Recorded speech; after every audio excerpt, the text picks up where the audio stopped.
So today's lecture is on osteoradionecrosis. So let us understand what is osteoradionecrosis. Osteoradionecrosis is what we see here on the screen. A manifestation that you will see, you will be able to appreciate radiographically.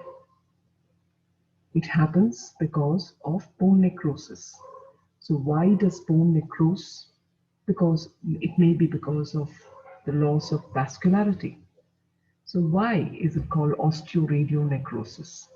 As the name suggests, osteonecrosis, which is necrosis of bone, osteoradionecrosis, which means necrosis that occurs in the bone because it was previously irradiated.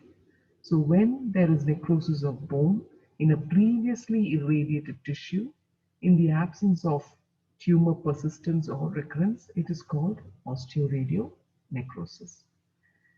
So why are we saying absence of tumor persistence or recurrence? It is because radiation is given for malignancies that involve the oral cavity. So when radiation is given for treatment of malignancies of the oral cavity and there is necrosis of bone post radiation, then it is called osteoradionecrosis. So what you see on the screen today is a panoramic radiograph, an orthopantomogram of a 60-year-old man where you can see a moth-eaten appearance on the left side of the body of the mandible. And this disease became apparent approximately 14 months after radiotherapy, where he received approximately 62 grays of radiotherapy for the for malignancy in the floor of the mouth. So what is the incidence of osteoradionecrosis? The incidence of osteoradionecrosis is between 5 to 15% as per literature. And most of the cases of osteoradionecrosis occurs in the mandible. This condition is irreversible. New bone does not form, right? Once necrosis has happened and destruction of bone has happened, it does not heal spontaneously. It definitely needs intervention. And the disease is usually induced by a secondary trauma, like maybe an extraction, right? And it can occur spontaneously also in 10 to 35% of the cases. So how does it manifest itself clinically? If it is in the stage 1, you will see minor bone exposures, small bone exposures of less than 2 centimeters, as you see in the upper left corner, which may be asymptomatic without any evidence of infection. Or it may be a stage 2 disease, as you see on the upper right corner, where you will see bone exposure, which again will be may range from more than 2 centimeters in length and may be symptomatic in the sense the patient may have pain, may have redness, may have infection, may have pus exudation from that area. Or it could be a stage 3 disease with orocutaneous fistula, where you see in the lower two pictures, the oral part and the cutaneous part, the orocutaneous fistula with pus discharge. So you can have different manifestations depending on the stage of the disease. Stage 1, where you have just minor ulcers with some bone exposures. Stage 2, when you have obvious bone exposure, which may be symptomatic. And stage 3, where you have an orocutaneous fistula. What does the radiographic appearance look like? As we said earlier, a moth-eaten appearance with a lot of lytic areas, and you may see dense necrotic bone, which is like a sequestra within these radiolucencies. So the differential diagnosis when you see such a radiolucency in an orthopantomogram is maybe it could be an original tumor recurrence, or it could be a radiation-induced tumor like a sarcoma, or it could be a complication of infection like an osteomyelitis. So an osteoradionecrosis, radiographically, you can have a differential diagnosis of a recurrence of a tumor, an osteomyelitis, or a radiation-induced sarcoma. So the classifications, before we go to the classification, till now what we understood is what is osteoradionecrosis, the definition of osteoradionecrosis, its incidence, the most common jaw that is affected, and we also saw the clinical manifestations and the radiographic appearance of a osteoradionecrosis with its differential diagnosis. So now coming to the classification, the most common or the most prominent classification is the Notani's classification of osteoradionecrosis of the mandible, where the classification is classified as class 1, Notani's class 1, where you have osteoradionecrosis that is confined to the alveolar bone, that is the tooth-bearing area, while class 2 is alveolar bone along with the mandible that is above the inferior alveolar canal, and class 3 is when the disease has gone below the inferior alveolar canal and may be associated with a pathological fracture or a orocutaneous fistula. So very simple. Notani's classification, you have class 1 where you have the tooth-bearing bone that is affected, the dentoalveolar unit, the class 2 where the dentoalveolar unit and the mandible above the inferior alveolar canal is affected, while class 3 is when it has gone below the inferior alveolar canal and also may be associated with a pathological fracture or a orocutaneous fistula.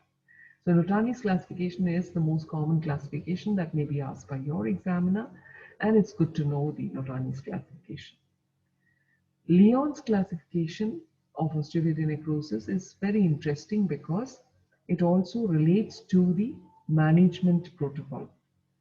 So according to Lyon's classification, they have staged it into 4 stages.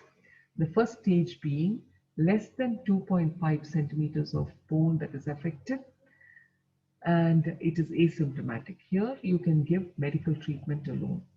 While stage 2 is when the length of bone affected is more than 2.5 centimeters, but it may be asymptomatic. And here again, you can do medical treatment, and if there is any obvious loose bone, you can do any atraumatic non-surgical removal of the necrotic bone.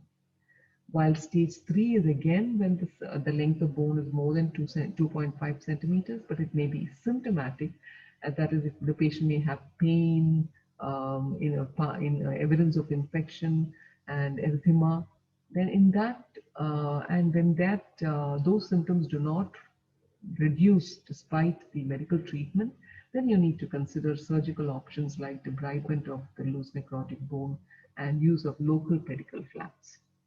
While stage 4, where again you may have more than 2.5 centimeters of length of bone which is affected, along with pathological fracture or paresthesia because of the involvement of the inferior alveolar nerve or orocutaneous fistula, then you would think of resection along with a free flap, reconstruction with a free flap. So that is Lyon's classification of osteoradionecrosis. You have also the Epstein's classification of osteoradionecrosis, where Epstein has classified as type 1, 2, and 3, where type 1 is resolved or healed osteoradionecrosis, where there is no pathological fracture in A, type 1A, and type 1B is with pathological fracture, while type 2 is when it is chronic and persistent, but it is not progressive. And again, A is without pathological fracture, B is with pathological fracture. Type 3 is when the osteoradionecrosis is active, progressive. A is without pathological fracture and B is with pathological fracture. So now coming to the risk factors that are associated with the development of osteoradionecrosis. When do you have the risk of developing osteoradionecrosis? Obviously, when there is a tumor, a malignant tumor, which has to be treated with radiotherapy.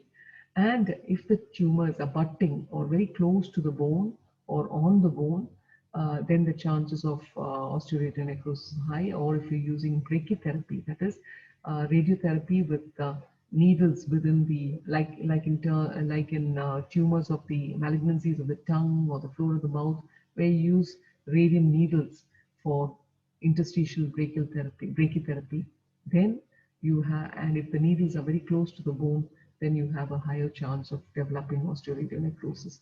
Also, the state of the dentition. If there is a lot of carious teeth and periodontal disease in the of the teeth that are remaining in the jaw, then and which has not been treated before the radiation therapy, then the chances of osteoradionecrosis is high.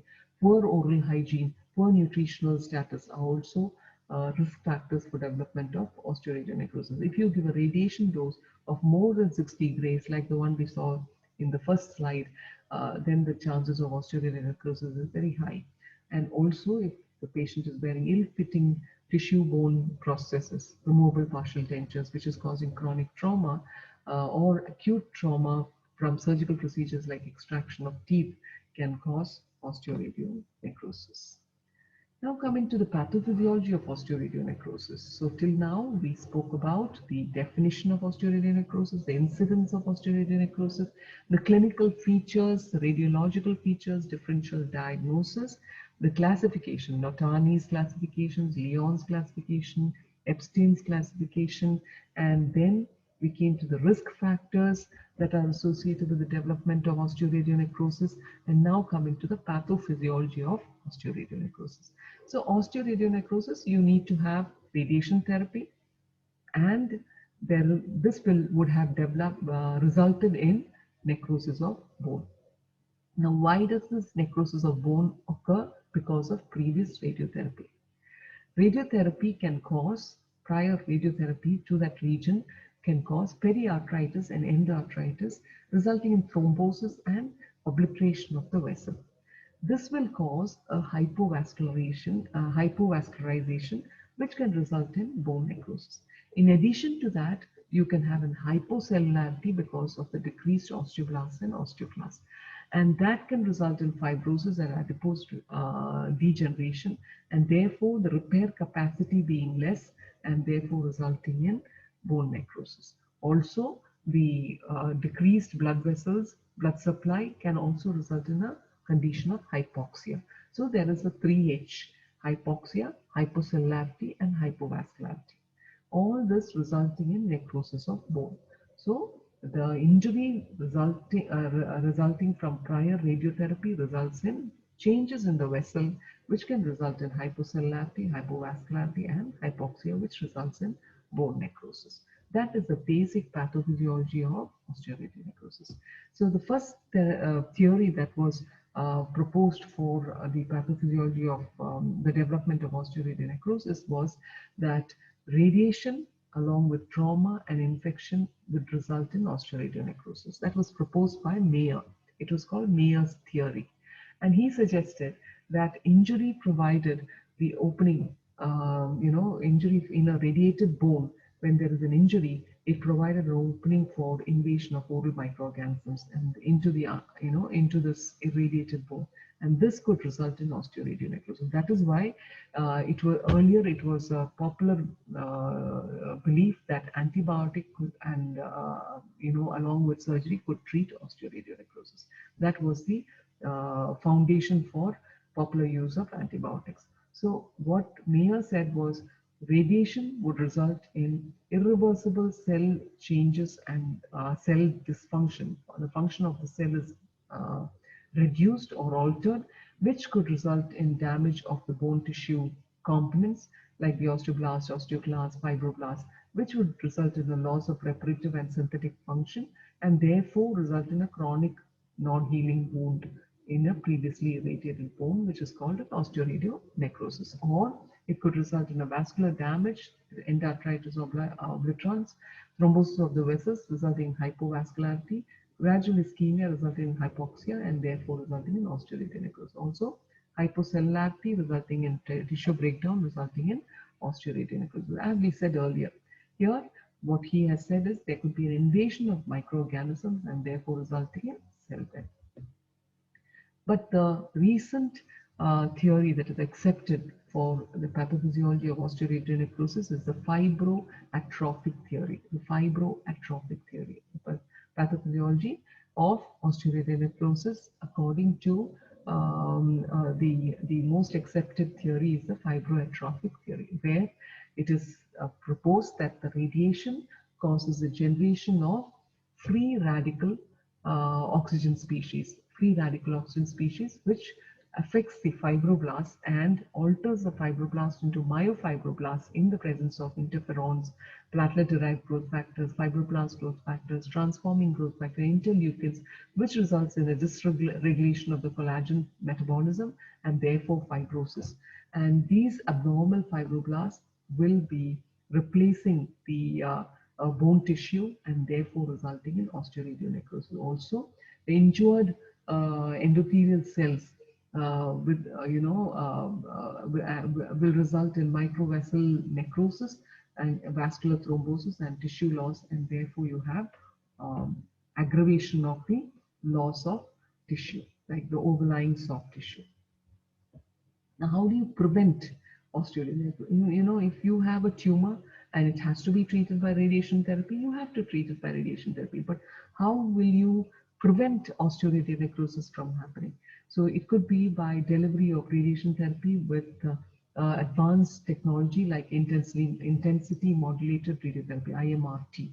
Okay, this could considerably decrease the incidence of osteoarthritis by increasing the conformity of the high dose prescription to spare larger volumes of the mandible. So it is focused on to a small area so that larger volumes of the mandible is spared. And also you could educate the patient to improve their oral hygiene, and you could use minimum surgical debridement and add on hyperbaric oxygen therapy. Also, medical management with pentoxiflin and tocopherol helps with prevention of osteoradionecrosis. And in case it happens, then you need to do sequestration, saucerization, or segmental resection with pre-flap reconstruction.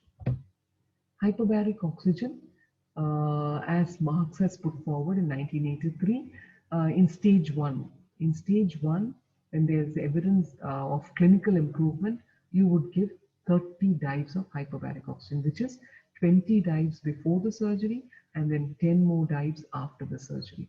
So a total of 30 dives, and each dive would have 2.4 atmosphere of oxygen for an absolute for a time of 90 minutes in a monoplace chamber.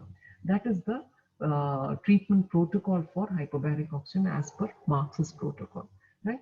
So that's in stage one. If it is stage two, then and there is no evidence of clinical improvement after 30 dives of hyperbaric oxygen, then you will have to do total sequestrectomy, and then with primary mucosal closure and give an additional 10 dives of hyperbaric oxygen, 30 dives plus 10 dives.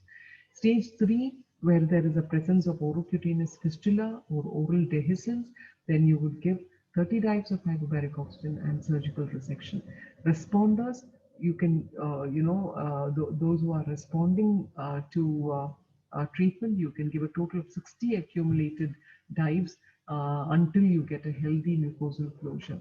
And patients with advanced disease, of this advanced stage, you could give an additional 20 hyperbaric oxygen dives in preparation for bone graft reconstruction. So that is about hyperbaric oxygen. So what is the treatment sequence for osteoradionecrosis of the jaw?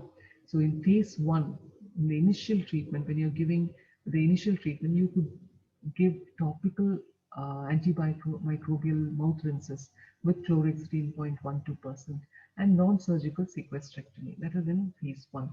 In phase 2, if the treatment given in phase 1 is not adequate and you're not getting the response, that is, there is no absence, there is still pain and there is infection, then what you would add? You would add on systemic antibiotic therapy. Systemic antibiotic therapy is added on to topical antimicrobial mouth rinses and non-surgical sequestrectomy. In phase 3, if the adequate response is not got even in phase 2, then what you will do is, in addition to the mouth rinses and to the systemic antibiotic therapy, then you would consider surgical intervention like segmental resection with reconstruction with or without adjunctive hyperbaric oxygen therapy. So what were we trying to learn from osteoradionecrosis? We learned what its definition is, when it occurs, how it appears radiographically, what is the incidence, what is the clinical features, the radiographic appearance and the differential diagnosis, Notani's classifications, Lyon's classification, Epstein's classification, the risk factors that are associated with the development of osteoradionecrosis, the pathophysiology of osteoradionecrosis, the Mayer's theory and the fibroatrophic theory, and the three H's that is very important in osteoradionecrosis. How do you prevent osteoradionecrosis, and what is the Marxist protocol of hyperbaric oxygen therapy, and when you're doing the treatment, the phase one initial treatment, what do you do? Phase two, when it does not respond to phase one, what do you do? Phase three, what do you do? That is about osteoradionecrosis.